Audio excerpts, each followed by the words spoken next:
आज वो last parcel भी आ गया जिसका मुझे पिछले 3 मंथ से इंतज़ार था। मैं 3 मंथ से थोड़ा-थोड़ा तो करके चीज़ें खरीद रही थी कि मुझे बच्चों का जो वॉशरूम है, ट्विन्स का जो वॉशरूम है उसको सेट करना था।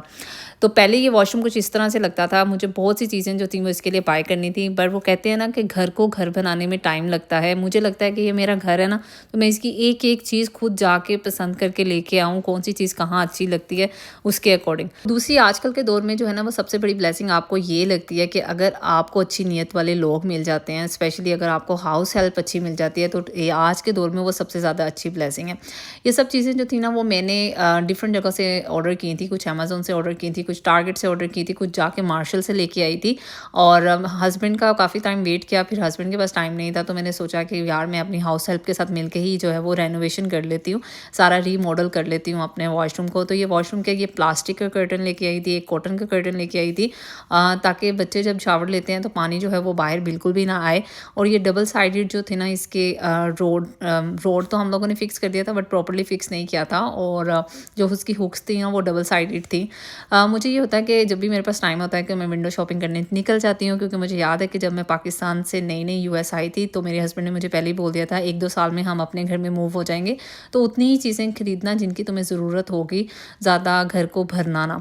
तो इस घर में आने के बाद मेरे हस्बैंड ने बोला अब तुम अपनी मर्ज़ी से जो भी चीज़ खरीद सकती हो अपने घर की वो तुम खरीद लो। तो अभी मैं जाती हूँ विंडो शॉपिंग करती हूँ, जो भी चीज़ मुझे पसंद आती है उसको ले आती हूँ। और अमेरिका में सबसे अच्छी चीज़ ये है कि कोई चीज़ अगर आपको पसंद नहीं आती, आप उसको बेशक यूज़ भी कर रहे हो, आप उनको जाके रिटर्न कर सकते हैं। ऊपर का सारा काम कंप्लीट करके नीचे आए तो इंस्टाकार्ट से जो थी वो डेली वीकली जो ग्रोसरी थी वो आ गई थी। और हाउस हेल्प की मदद से मैंने वो सारी चीज़ें जो थी वो अंदर रख दी। ये वो ग्रोसरी है जो हमारी वीकली यूज़ होती है, जैसे कि फ्रूट्स हो गए, वाटर हो गया, बच्चों की रेगुलर चीज़ें। और मज़े की चीज़ ये है कि आपके डोर स्टेप पे आ जाती है, आपको सिर्फ उठा के अंदर रखना हो। सबसे मज़े की और कमाल की चीज़ मुझे ये लगी है कि आपको कील और हथौड़ी की ज़रूरत नहीं पड़ती। ये मैग्नेट्स होते हैं जिनको आप वॉल पे लगा देते हो और इसके ऊपर आप पेंटिंग्स वगैरह हैंग कर देते हो। तो यहाँ पे मैं और मेरी हाउस हेल्प जो थी वो मिलके ये सब काम कर रहे थे। यहाँ पे हमारा वॉशरूम जो था वो कंप्लीट हो गया हुआ था। बाथटब में जो था वो यहाँ पे मैंने ये टॉयज़ सॉर्ट करने वाला लगा दिया था, यहाँ पे बबल्स बनाने वाला लगा दिया था, ताकि बच्चे जो है वो पानी में अच्छी तरह से खेल सकें।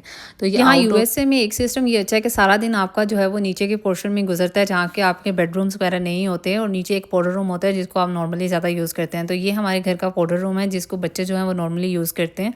और इस रूम के अंदर ही मैंने जो है वो उनके डायपर पेन रखा हुआ है, उनकी लॉन्ड्री बकेट रखी हुई है, और एक जो है ना वो पॉटी ट्रेनिंग सीट रखी हुई है, ताकि वो जब दोनों को ज़रूरत पड़े तो दोनों अगर यूज़ कर आपको सकते इनमें हैं। से तो कोई भी चीज़ अच्छी लगती है और आप चाहते हैं कि आपने बाय करनी है, तो do let me know in the comment box and wait for the part 2। Thank you.